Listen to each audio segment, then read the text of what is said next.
Hello everyone, I am Anshu Agarwal. और I hope आप सभी की प्रिपरेशन बहुत अच्छी चल रही है। और आप में से काफी लोग घबरा भी रहे हो कि यार जिपमेट की डेट पहले की आ गई है वो। तो इस बार एक थोड़ा सा अंदाजा तो था, क्योंकि देखो एनटीए कंडक्ट करवाता है, तो इस बार सीमेट भी उन्होंने काफी पहले ले लिया था। तो उम्मीद थी कि जिपमेट भी हो सकता है इस बार पहले हो जाए। तो इतना पैनिक करने की जरूरत नहीं, बल्कि इसका एक पॉजिटिव इम्पैक्ट आपको बता दूं शुरुआत में ही वीडियो के। देखो, आप सबका मेन टारगेट होगा इंदौर। मानते हो इस बात को? अगर इंदौर हमारा मेन टारगेट है, ध्यान से समझना इस चीज को। तो अगर उसके पहले हम एक दो एग्जाम नेशनल लेवल के दे लें, लाइक जिपमेट हो जाएगा, रोहतक हो जाएगा, तो आप खुद ही सोचो, इंदौर जब आप दोगे 12th मई को, तो आप उतने डरे हुए नहीं रहोगे। अगर पहली बार में ही सिर्फ इंदौर देते तो कुछ घबराहट होती, कुछ इंदौर का साइकोलॉजिकल प्रेशर होता। ये सारे प्रेशर आपके दिमाग से निकल जाएंगे, क्योंकि इंदौर के पहले दो एग्जाम आप दे चुके होगे। तो इंदौर में एग्जाम देते समय आप में वो जो एग्जामिनेशन वाला प्रेशर होता है वो नहीं होगा। तो हमेशा पॉजिटिव एक्सपेक्ट भी हमें देखते रहने चाहिए। ठीक है, अब हम बात कर लेते हैं कि यार तीनों एग्जाम एक प्रकार से अब साथ साथ में ही लगे हुए हैं, है ना। अभी जिपमेट दिया, थोड़े दिन के बाद रोहतक हो गया, तुरंत थोड़े दिन के बाद इंदौर हो गया। तो हमें तैयारी कैसी करनी चाहिए जिससे हम तीनों एग्जाम निकालें? जाना नहीं जाना उस पर हम बाद में बात करेंगे 12th मई के बाद। अभी हमारा फोकस किस पे होना चाहिए कि हमें तीनों एग्जाम निकालना है। तो उसके लिए क्या स्ट्रेटेजी होनी चाहिए, चलो देख लेते हैं वो भी। और हाँ, आपके लिए मैंने एक नई चीज चालू की, आप में से कई लोग फॉलो भी कर रहे हैं, अच्छा लग रहा है कि अब हमने वन वन मिनट्स में आपको इंदौर के क्वेश्चन 1 मिनट में कैसे सॉल्व करें, है ना। तो इंदौर, आईपी मैट इंदौर, और हमने कैट के क्वेश्चंस की रील बनाना चालू की, तो आप उसमें जाके भी देख सकते हो। प्लस जिपमेट हो गया, रोहतक, सॉरी इंदौर हो गया, इसकी आप प्लेलिस्ट पे जाके देखो, आपको इसके भी सॉल्यूशंस मिल जाएंगे। और आप जानते हो टफ से टफ क्वेश्चन के सबसे इजी सॉल्यूशन आपको कहाँ मिलते हैं। ठीक है, चलो। और हाँ, अभी तक सुन रहे हो तो चैनल को सब्सक्राइब जरूर कर देना, है ना। और अगर अभी तक कुछ ऐसे बच्चे जिन्होंने कुछ कोर्स लिया ही नहीं हुआ है और अभी भी उनको लगता है कि वो 3 महीने में कोर्स कंप्लीट कर सकते हैं, तो ये हमारी वेबसाइट है, यहाँ पे जाके आप कोर्स कम परचेस कर सकते हो। ठीक है, तो आज हम बात करेंगे कि हम टारगेट करेंगे इंदौर भी हमारा निकल जाए। अब देखो इंदौर पे क्या क्या चीजें हो गई, इंदौर इंपॉर्टेंट क्यों हो गया है, क्योंकि इंदौर तो एक है ना। अमृतसर भी आ गया, और देन हमारा एक सबसे अच्छा कॉलेज इंदौर के बाद रांची, हम इसको इवन रोहतक से भी ऊपर प्रेफरेंस देंगे। तो ये तीन कॉलेज आपके सिर्फ इंदौर से हो गए, ये दोनों आपके हो गए जिपमेट से, है ना। तो विद इन 15 डेज आपके सारे एग्जाम का सब तैयारियां हो जाएंगी और आप अच्छे से एग्जाम दे लोगे। ठीक है, रोहतक अपना खुद का ही लेगा, इस पे हम बाद में और कभी बात कर लेंगे। आज हमारी पूरी प्लानिंग किस पे होगी, एग्जाम कैसे निकालें। देखो, अगर सबसे पहली चीज, अगर अभी तक भी हमारा कोर्स कंप्लीट नहीं हुआ है, तो सबसे पहले एक टारगेट बनाओ कोर्स कंप्लीट का। लाइक अभी भी आप फेब एंड या मैक्सिमम आप 15th मार्च तक का एक टारगेट बना लो। 15th मार्च तक का एक टारगेट बना लो कि यार यहां तक तो अब एनी हाउ कोर्स कंप्लीट करना ही है। देन अगर हमारी बात हो कि हम क्वांट में लग रहा है कि हम वीक हैं, हमारा अच्छा नहीं है, ठीक है, तो अगर आपको लगता है कि 15th मार्च तक आप जो टॉपिक्स आपके अच्छे नहीं है वो हो जाएंगे, तब तो वेल एंड गुड है। लेकिन अगर फिर भी आपको लगता है कि यार कुछ टॉपिक उसके बाद भी नहीं हो पाएंगे, तो अब वो समय है कि अगर कोई टॉपिक ऐसे हैं कि जो आपको बार बार पढ़ने के बाद भी समझ में नहीं आ रहे, तो या तो वो कोर्स से हेल्प ले लो अगर आपको वीडियो पसंद आते हो, या फिर उनको इग्नोर करो। ठीक है, लेकिन इग्नोर ऐसे देखना कि उसका वेटेज देख लेना कितना है। तो इसके लिए हमने हमारी एक फ्री सर्विस भी चालू की है। बाकी इंस्टीट्यूट तो आपसे काफी अमाउंट, हैवी अमाउंट लेते हैं। आप catipmet.com पे जाके एक फॉर्म डेस्कटॉप पे ही मिल जाएगा, फ्रंट पेज पे ही फिल कर देना, आपकी कोई भी क्वेरी पूछ लेना, 24 आवर्स के अंदर आपको रिप्लाई मिल जाएगा, है ना। तो आप अपने पर्सनल डाउट्स भी पूछ सकते हो, पर्सनल मतलब एग्जाम से रिलेटेड। ठीक है, डीआईएलआर की प्रिपरेशन, अब ध्यान से सुनना। आप में से जो भी बच्चे सिर्फ इंदौर को टारगेट कर रहे हैं, तो सिर्फ इंदौर के लिए डीआईएलआर के लिए अलग से तैयारी करने की जरूरत नहीं है। वो 5 क्वेश्चन से मॉक टेस्ट के थ्रू भी हो जाएंगे, वो कोई बड़ा भारी काम नहीं है। लेकिन अगर हम रोहतक और जिपमेट की भी तैयारी कर रहे हैं, तो हमें डीआईएलआर पे भी फोकस करना पड़ेगा। लेकिन इनकी डीआईएलआर जो होती है बहुत लो लेवल की होती है, तो पीवाईक्यूज भी कर लोगे उससे काम हो जाएगा। मतलब इसके लिए अलग से बहुत आपको है तोबा मचाने की जरूरत नहीं है। ठीक है, वीएआरसी अभी भी एक टास्क है कई बच्चों के लिए। वीएआरसी में एक चीज ध्यान रखो, अब अगर देखो क्वांट की बात करें तो इंदौर में क्वांट का लेवल बहुत हाई होता है, बाकी एग्जाम में क्वांट का लेवल बहुत लो होता है। ठीक है, लेकिन वीएआरसी यहाँ पे एक अच्छी चीज ये है, अगर हम आज के वीडियो में से पॉजिटिव नोट्स पे बात करें तो अच्छी चीज ये कि वीएआरसी का लेवल किसी भी एग्जाम में बहुत हाई लेवल का ऐसा होता नहीं है, इवन भले ही वो इंदौर भी क्यों ना हो। अब लेकिन क्या होता है कि अगर पेपर का लेवल हाई नहीं है ज्यादा तो फिर कट ऑफ हाई जाएगा, क्योंकि कुछ ना कुछ तो हाई रहेगा, या तो पेपर का लेवल हाई रहेगा या कट ऑफ हाई रहेगा। पॉइंट समझना, एक ना एक चीज हाई जरूर होती है, या तो कट ऑफ हाई होता है या पेपर का लेवल हाई होता है, दोनों चीजें लो नहीं हो सकती। ठीक है, तो वीएआरसी में आपको क्या मिलेगा, हमेशा कट ऑफ हाई मिलेगा। तो कट ऑफ हाई चाहिए मतलब हमें 100% एक्यूरेसी भी रखनी है और हमें ज्यादा से ज्यादा क्वेश्चन अटेम्प्ट करने, है ना, लॉजिकली समझना।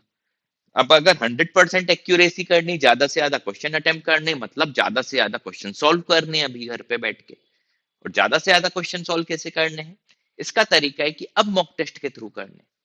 तो इसमें जो भी इंस्टीट्यूट के अच्छे मॉक रहते हो, ऑथेंटिक, जो ऐसा नहीं कि किसी ने भी खोल दियो पीवाई, या तो पीवाई क्यू सॉल्व कर लो, है ना, या किसी ऑथेंटिक का, ठीक है, जिसका क्वेश्चन में स्टैंडर्ड अच्छा हो, ठीक है, उनके आप मॉक लो।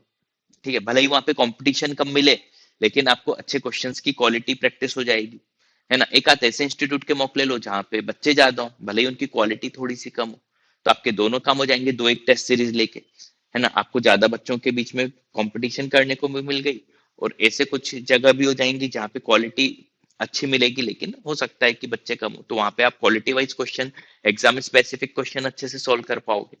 ठीक है, वो भी आप कर सकते हो। और ये सब किसके थ्रू होगा, मॉक टेस्ट में। अच्छा, मेरी कई बच्चों से बात होती है, इवन एक बच्चा भी देख रहे हो, कल ही बात हुई है उससे भी, अगर वो वीडियो सुन रहा होगा तो इशारा करना कि, है ना, कमेंट सेक्शन में। तो बच्चे बोलते हैं कि सर अब एक बार हमारा क्या हो जाए, कोर्स कंप्लीट हो जाए फिर मॉक देना चालू करेंगे। तो फिर मेरा कहना होता है कोर्स तो आज तक हमारा खत्म नहीं हुआ, है ना, क्योंकि इनफाइनाइट है ये, आप जितना पढ़ते जाओगे उतना लगेगा कि आपको नहीं आता, है ना। तो ये इनफाइनाइट है, इस चक्कर में मत पढ़ना। आप ये मान के चलो आज की डेट में आपको जितना भी आता है मॉक टेस्ट देने के लिए तो सफिशिएंट है ना। आपको आज की डेट में जितना आता है आप उतने की ही दम पे आज की डेट में भी एग्जाम निकाल सकते हो। पॉइंट समझ में आया।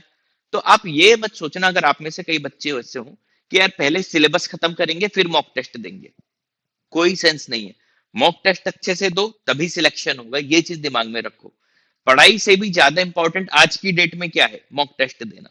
ठीक है, या तो कोई बच्चा एकदम ही प्रो हो, उसको सब कुछ आता हो, दिमाग का बहुत तेज हो, तो ऐसे गिनती के केस बहुत कम होते हैं। अगर हमें तेज बनना है तो हमें मॉक टेस्ट खूब देने पड़ेंगे। ठीक है, तो अब इसमें मेरी जो स्ट्रेटेजी है जिससे हमारे सारे के सारे एग्जाम कवर हो जाए, देखो 7 दिन है आपके पास और बहुत अच्छी तैयारी होगी। एक दिन आप उठाओ इंदौर का मॉक दे लो, है ना, प्रॉपर एनालिसिस कर लो। अच्छा, कोई भी मॉक दो, उसको आप 4 आवर्स का लेना। 4 आवर्स मतलब 2 आवर्स आपके मोटा मोटा हो गए मॉक देने में, नेक्स्ट 2 आवर्स उसका एनालिसिस करने में। और एनालिसिस में क्या करना है, हर कोई क्वेश्चन नहीं करना है एनालिसिस में, बस ये देखना है कि हम मैक्सिमम स्कोर कितना ला सकते थे, या ऐसे क्वेश्चन तो हमसे नहीं छूट गए जो हमें करने चाहिए थे। ठीक है, या जो क्वेश्चन गलत हो गए वो गलत क्यों हुए, बस इतना एनालिसिस। और अपनी तरफ से जब भी कोई भी मॉक दो, अपनी तरफ से एक्यूरेसी 100% रखना, है ना। फिर बाद में जो गलत हो जाए वो एक अलग बात है, ताकि हम एनालिसिस में चेक कर पाए कि गलत क्यों हुआ। ठीक है, ऐसा नहीं कि तुक्के वाले गलत को उसको भी एनालिसिस कर रहे हैं, नहीं।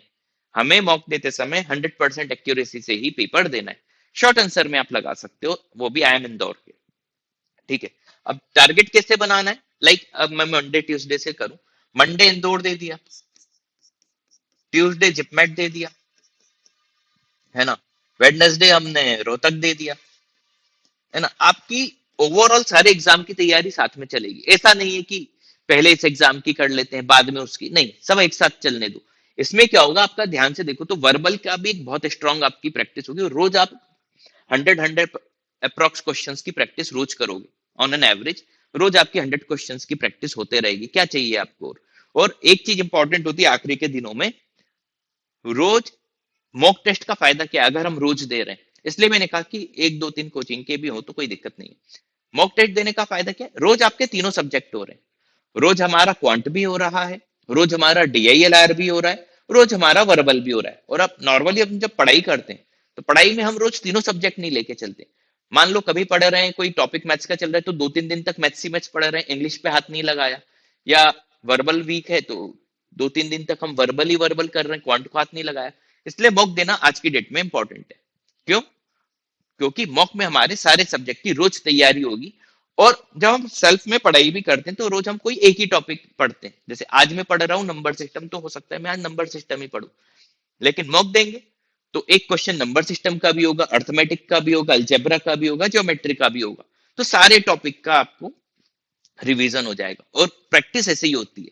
ऐसा नहीं कि नंबर सिस्टम के आज सर आप कोई भी फॉर्मूले पूछ लो, नहीं। अब कंडीशन क्या होनी चाहिए कि किसी भी टॉपिक का कोई भी फॉर्मूला पूछ लो। तो मॉक देने से फिर आपको धीरे धीरे समझ में आएगा कि यार इस टॉपिक में मेरा ज्यादा स्कोर आ रहा है, इस टॉपिक में कम स्कोर आ रहा है। तो एक काम करते हैं, सर ने भी 15 मार्क्स तक का बताया हुआ है, इस टॉपिक में भी मेरे कम नंबर आ रहे हैं, इसको अच्छे से कर लेता हूँ, कर लेती हूँ, तो 15 मार्क्स तक इस टॉपिक को अपन और स्ट्रॉन्ग कर लेते हैं।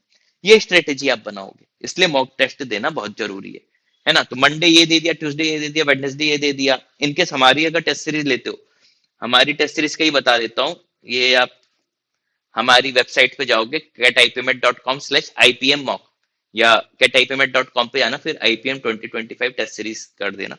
ये प्राइस वाइज देख लेना, इसमें कोई डिस्काउंट नहीं होगा, है ना।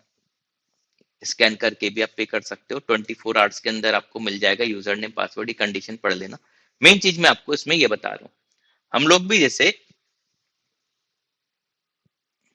देखो 16 फुल लेंथ मॉक हम इंदौर के दे रहे हैं, क्वालिटी यहाँ पे आपको बहुत अच्छी मिलेगी, है ना।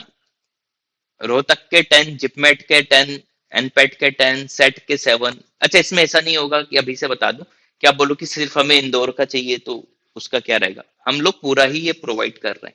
ऐसा नहीं कि सिर्फ इंदौर का या सिर्फ रोहतक का। ये आपको अगर लेना है हमसे तो पूरा ही आपको ये परचेस करना रहेगा।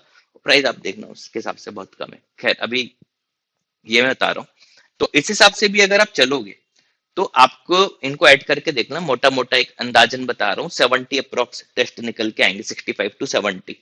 ठीक है, तो आप रोज एक एक टेस्ट दे सकते हो, है ना। फिर जैसे हमने क्राइस्ट जैसे बात करें, भले ही हम उसमें जाएं या ना जाएं वो एक अलग इशू है, लेकिन मॉक देने में क्या जा रहा है।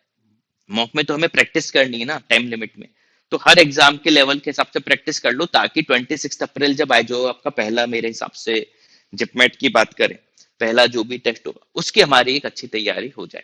तो रोज हमें अलग अलग एग्जाम के मॉक देना चाहिए, ये मेरा आपको एक पर्सनल सजेशन है। ठीक है, उम्मीद है ये चीज समझ में आई होगी। ठीक है, और हाँ, अभी तक अगर वीडियो सुन रहे हो तो चैनल को लाइक कर देना, सब्सक्राइब कर देना, ये वीडियो काफी ज्यादा लोगों के साथ शेयर कर देना। ठीक है, तो thanks for watching this video.